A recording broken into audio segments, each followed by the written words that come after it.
John McDonnell, to me, is a role model and a Renaissance guy. And he's patient, very thoughtful, is committed. He has his engineering calculator at the ready at every moment. He demands that there's progress. He tries to make organizations better. He will double and triple check any number that you provide, so be careful. John is understated talent. John McDonnell gives you the most happy and humble guy in the world feeling. He's so modest, and he obviously has this amazing track record of success. Very, very happy and humble man. He's really about empowering others. He's a global thinker. And as I look at how we model behaviors in rooms where the arguments are robust, it's very nice to be with John, who can certainly diffuse a situation through his engineer's logic. He has been the CEO of a Fortune 500 company. He's been the chair of a major university, Washington University. He's a great philanthropist, but I think most importantly, he's got a remarkable intellect. John led for many years a multi-billion-dollar multinational corporation that, of course, happened to have started out itself as a scrappy startup several decades before. And I think because of that, John understands the importance and the promise that scrappy startups could have for the future of St. Louis. That the foundation for the tech innovation scene in St. Louis is building on the foundation set by the bio and life science community. Interestingly enough, companies move, but universities don't, and research institutions don't. So you look at the strengths that you have in the region, you build on that. Plant science was obviously one strength. Life science and the Washington University Medical School is another strength.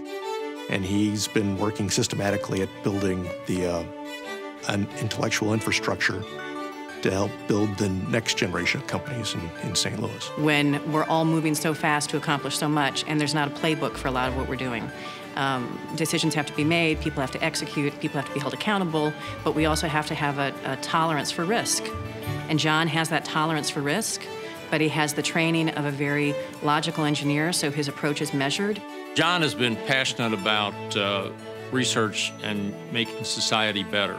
And he has been very involved with the Danforth Plant Center for many years, but I think especially in the last 5 years, in the last several years as he's been chairman, he has not only kept up the momentum, but he has increased the pace of what we're doing here.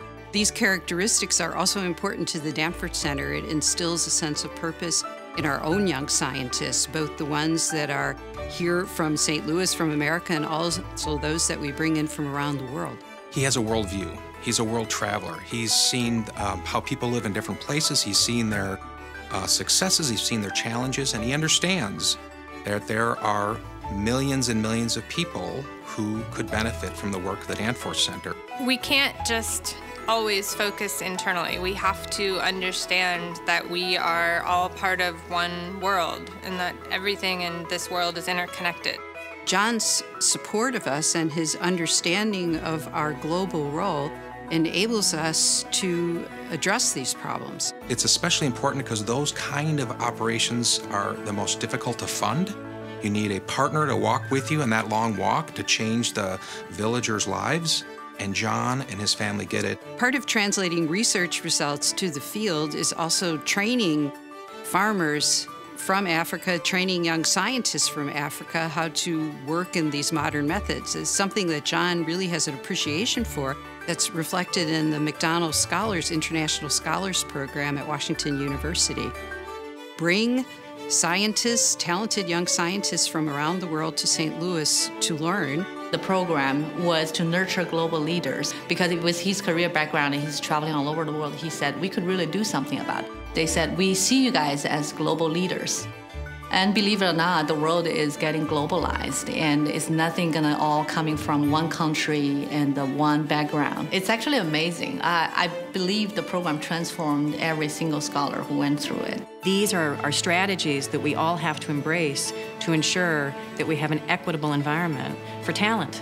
And when I think about our portfolio of companies, 70% of Arch Grants recipients are either led or co-led by a woman, a minority, or an immigrant. I know that's a point of pride for John. I certainly learned a lot from him about the need for plant research, for more food, for better nourishment, and it really brings into perspective what our whole focus is in Danforth, because John knows it, because he's been out there and he's seen the needs around the world. If we don't look outside of our own little communities with that global eye, we will suffer the consequences. And there is a moment in time in which we have to make decisions that will either benefit humanity or not. And I don't think John sees another path but to choose people whom he believes have the potential to help encourage growth and prosperity for humanity.